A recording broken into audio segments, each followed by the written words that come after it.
Hi, praise the lord, hallelujah.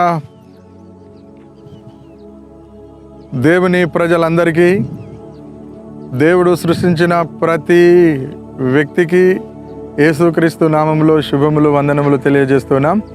So ప్రియులారా, ఒక చక్కటి మాట మీకు తెలియజేయాలని నేను అనుకుంటున్నాను. ఇప్పుడు సోషల్ మీడియాలో ట్రోల్ అవుతున్నటువంటి ఒక విషయం, చాలామంది ఆ విషయాన్ని మనం ఖండించడం కూడా చూస్తూ ఉన్నాం. ఏంటి అంటే, పువ్వులు పెట్టుకున్నటువంటి స్త్రీ బజారు మనిషి లేదా వ్యభిచారి అన్నాడని, ఒక దైవ సేవకుడు అన్నాడని సోషల్ మీడియా గగ్గోలు పెడుతుంది. సోషల్ మీడియాలో మొత్తుకుంటూ ఉన్నారు. వీళ్ళందరూ స్త్రీలను గౌరవించి, స్త్రీలను దైవాలుగా పూజించేటువంటి ప్రజలు కనుక వాళ్ళకెక్కడనో అవమానం జరిగిందని చెప్పేసి వీళ్ళు మాట్లాడడము మనం చూస్తూ ఉన్నాం. కానీ ఏదేమైనా ఒకటి మాత్రం నేను చెప్పదలుచుకున్నది ఏంటిది అంటే, దేవుడు సృష్టించిన ప్రతి వస్తువు మంచిదే. కనుక దేవుడు తన ప్రజల మేలు కోసము భూమి మీద సమస్తమును పుట్టించాడు. సమస్త జీవరాశులను పుట్టించాడు, చరాచర జీవులను భూమి మీద పుట్టించాడు. రకరకాల పూల చెట్లను, ఉద్యానవనాలను, తోటలను, రకరకాల పువ్వులను దేవుడు భూమి మీద పుట్టించాడు. సో అదంతా మానవుని మేలు కొరకు దేవుడు చేశాడు. కనుక అన్ని మతాల గ్రంథాలలో స్త్రీని గురించినటువంటి వివక్షలు చాలా మనం చూస్తూ ఉన్నాం. స్త్రీల పట్ల వివక్ష చాలా భయంకరంగా ఉంది. ప్రతి మతము స్త్రీలను అగౌరవపరిచే విధంగానే కొంచెం కఠినంగా మాట్లాడినట్టు మనం చూస్తూ ఉన్నాం.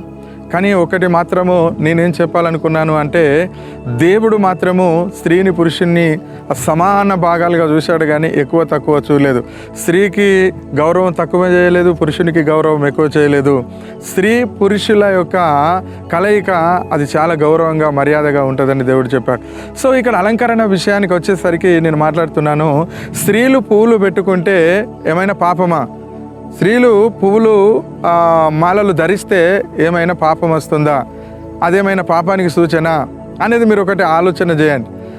స్త్రీలు మాత్రమే కాదు, పురుషులు కూడా పువ్వులు అనేటివి దేవుడు మనకిచ్చినటువంటి సుగంధ పరిమళాలు, సువాసన ఇచ్చేటువంటి పరిమళాలు.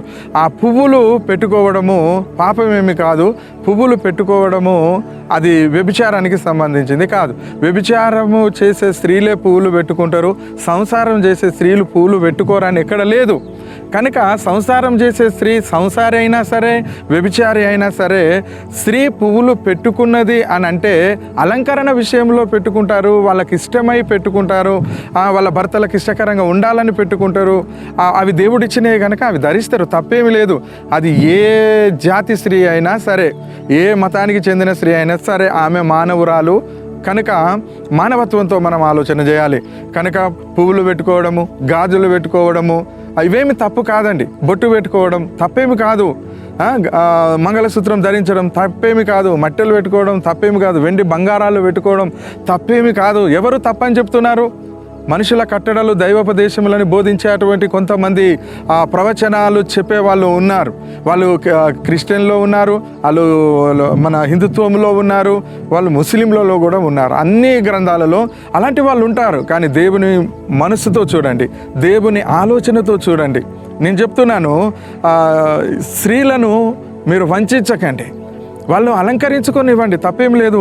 వాళ్ళ క్యారెక్టర్ను వాళ్ళు కాపాడుకుంటారు, లేకపోతే వాళ్ళ కర్మ, మనం ఏం చేయలేం. కనుక స్త్రీలు ఇలా ఉండాలి, ఇవి ధరించకూడదు, అవి ధరించకూడదు అనేటి ఏమీ లేదు. మీరు పువ్వులు పెట్టుకోండి, మంగళసూత్రం ధరించుకోండి, మీరు మంచి అలంకరణ, మంచి నిండు వస్త్రాలు ధరించుకోండి, మంచి నుదుట తిలకం దిద్దుకోండి, మట్టెలు పెట్టుకోండి. మీరు ఒక హిందూ పుణ్యస్త్రీ ఎలా ఉంటుందో అలా ఉండడము తప్పేమి కాదు. అందరూ అలా ఉండడానికి కూడా మీరు ప్రయత్నం చేయండి. దేవుడు మాత్రం దీన్ని తప్పు పట్టలేదు, తప్పు పట్టడు. మీ ఉపదేశాలు, మీ బోధలు అందులో చూపించకండి. లేని వివక్షలను మీరు సృష్టించకండి. మీరు మతాలను బోధించే వాళ్ళు అయితే దయచేసి వీటి జోలికి మీరు వెళ్ళకండి. మీ మతం గురించి మీరు మాట్లాడండి. నేనైతే మతం గురించి మాట్లాడడం లేదు. మతం అంటే నాకు ఇష్టం లేదు. నేను మతం గురించి మాట్లాడను, మానవత్వం గురించి నేను మాట్లాడుతూ ఉన్నాను. మనుషులందరం సంతోషంగా ఉండాలి, సమాధానంతో ఉండాలి. భూమి మీద ఉన్న ప్రతి మానవుడు, ప్రతి స్త్రీ, ప్రతి పురుషుడు ఆనందంగా సంతోషంగా ఉండాలి. ఎవరికి ఇష్టం వచ్చినట్టు వాళ్ళు జీవించండి. పాపము జోలికి పోకుండా, అపవిత్రతకు పోకుండా, మీరు నాశనానికి వెళ్ళే మార్గమునకు వెళ్ళకుండా మంచి మార్గంలో జీవించండి. దేవుడు మిమ్మల్ని దీవిస్తాడు. Thank you. హల్లెలూయా. దేవుడు మీకు తోడైండును గాక.